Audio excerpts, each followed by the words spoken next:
एक दिन महाराज विक्रमादित्य शिकार करने वन गए थे, तो महारानी संजना महल में अकेली थी। उसी समय देवगुरु बृहस्पति साधु का वेश धारण कर महल में भिक्षा मांगने पहुंचे। महारानी ने भिक्षा देने से इनकार कर दिया और कहा, हे साधु महाराज, मैं दान पुण्य से तंग आ चुकी हूँ। मेरा पति सारा धन लुटा देता है। मेरी इच्छा है कि हमारा सारा धन नष्ट हो जाए ताकि मुझे यह परेशानी न सहनी पड़े। साधु बाबा ने कहा, देवी, धन और संतान सभी चाहते हैं। अगर आपके पास अधिक धन है तो भूखों को भोजन दीजिए, प्यासों को पानी पिलाए, मुसाफिरों के लिए धर्मशालाएं बनवाइए, निर्धन कन्याओं का विवाह कराइए। इन कार्यों से आपका यश लोक परलोक में फैलेगा। लेकिन महारानी पर उपदेश का कोई प्रभाव नहीं पड़ा। उन्होंने कहा, मुझे ऐसा धन नहीं चाहिए जिसे हर जगह बांटना पड़े। साधु बाबा ने कहा, अगर यह तुम्हारी इच्छा है तो तथास्तु। हर गुरुवार को घर लीपकर पीली मिट्टी से सिर धोकर नहाना और भट्टी चढ़ाकर कपड़े धोना। इससे तुम्हारा सारा धन खत्म हो जाएगा। यह कहकर साधु महाराज वहां से अंतर्ध्यान हो गए। महारानी ने साधु के कहे अनुसार काम करना शुरू किया। केवल 3 गुरुवार बीतते ही उनका सारा धन नष्ट हो गया और राजा का परिवार भोजन के लिए तरसने लगा। एक दिन महाराज विक्रमादित्य ने महारानी से कहा, हे संजना, तुम यहीं रहो। मैं दूसरे देश जाता हूँ क्योंकि यहाँ पर सभी मुझे जानते हैं, इसलिए मैं कोई छोटा कार्य नहीं कर सकता। यह कहकर राजा परदेश चला गया। वहाँ वह वन से लकड़ी काट कर लाता और शहर में बेचता। इस तरह वह अपना जीवन काटने लगा। इधर राजा के परदेश जाते ही महारानी और दासी दुखी रहने लगी। एक बार जब महारानी और दासी को 7 दिन तक बिना भोजन के रहना पड़ा, तो महारानी ने दासी से कहा, हे दासी, पास के नगर में मेरी बहन रहती है। वह बड़ी धनवान है।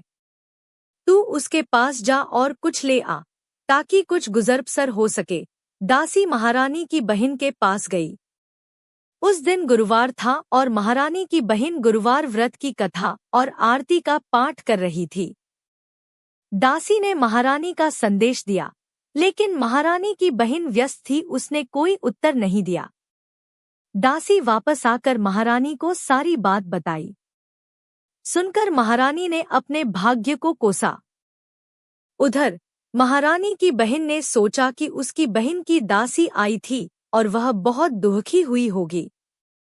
कथा समाप्त कर वह अपनी बहन के घर आई और कहने लगी, हे बहन, मैं गुरुवार व्रत कर रही थी। तुम्हारी दासी मेरे घर आई थी, परंतु जब तक कथा होती है तब तक न तो उठते हैं और न ही बोलते हैं, इसलिए मैं नहीं बोली। कहो, दासी क्यों आई थी? महारानी बोली, बहन, हमारे घर में खाने तक को अनाज नहीं है। कहते कहते महारानी की आंखें भर आईं। उसने दासी समेत पिछले 7 दिनों से भूखे रहने की बात अपनी बहन को विस्तार से सुना दी। महारानी की बहन ने कहा, देखो बहन, भगवान बृहस्पति देव सबकी मनोकामना को पूर्ण करते हैं। देखो, शायद तुम्हारे घर में अनाज रखा हो।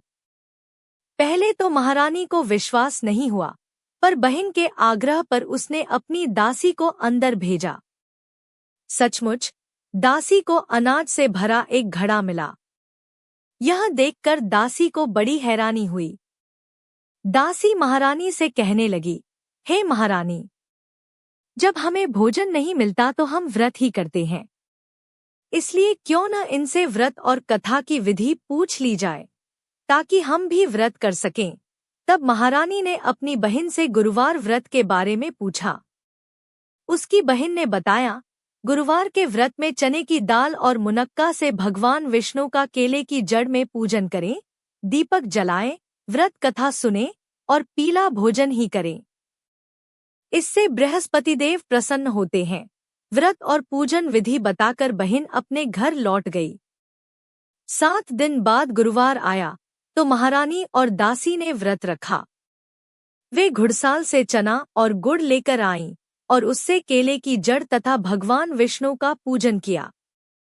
पीला भोजन कहाँ से आए, इस चिंता में दोनों बहुत दुखी थी। बृहस्पति देव उनसे प्रसन्न होकर एक साधारण व्यक्ति का रूप धारण कर 2 थालों में सुंदर पीला भोजन दासी को दे गए। भोजन पाकर दासी प्रसन्न हुई और फिर महारानी के साथ मिलकर भोजन ग्रहण किया। यह सब होने के बाद वे सभी गुरुवार को व्रत और पूजन करने लगी। बृहस्पति देव की कृपा से उनके पास फिर से धन संपत्ति आ गई, लेकिन महारानी फिर से आलसी हो गई। दासी ने कहा, देखो महारानी, तुम पहले भी इस प्रकार आलसी करती थी, जिससे सारा धन नष्ट हो गया था। अब जब भगवान बृहस्पति की कृपा से धन मिला है, तो तुम्हें फिर से आलस्य हो रहा है। दासी ने महारानी को समझाया कि बड़ी मुसीबतों के बाद यह धन मिला है, इसलिए दान पुण्य करना चाहिए, भूखों को भोजन कराना चाहिए और धन को शुभ कार्यों में खर्च करना चाहिए, जिससे तुम्हारे कुल का यश बढ़ेगा और स्वर्ग की प्राप्ति होगी। दासी की बात मानकर महारानी अपना धन शुभ कार्यों में खर्च करने लगी, जिससे पूरे नगर में उनका यश फैलने लगा। बृहस्पतिवार व्रत कथा के बाद श्रद्धा के साथ बृहस्पतिवार व्रत आरती की जानी चाहिए। इसके बाद प्रसाद बांटकर ग्रहण करना चाहिए। एक दिन राजा विक्रमादित्य दुखी होकर जंगल में एक पेड़ के नीचे बैठ गए। बृहस्पतिवार का दिन था और एकाएक उन्होंने देखा कि निर्जन वन में एक साधु प्रकट हुए। वह साधु वेश में स्वयं बृहस्पति देवता थे। लकड़हारे के सामने आकर बोले, हे लकड़हारे, इस सुनसान जंगल में तुम ऐसे क्यों बैठे हो? लकड़हारे ने हाथ जोड़कर कहा, महात्मा जी, आप सब कुछ जानते हैं, मैं क्या कहूँ, और रोने लगे।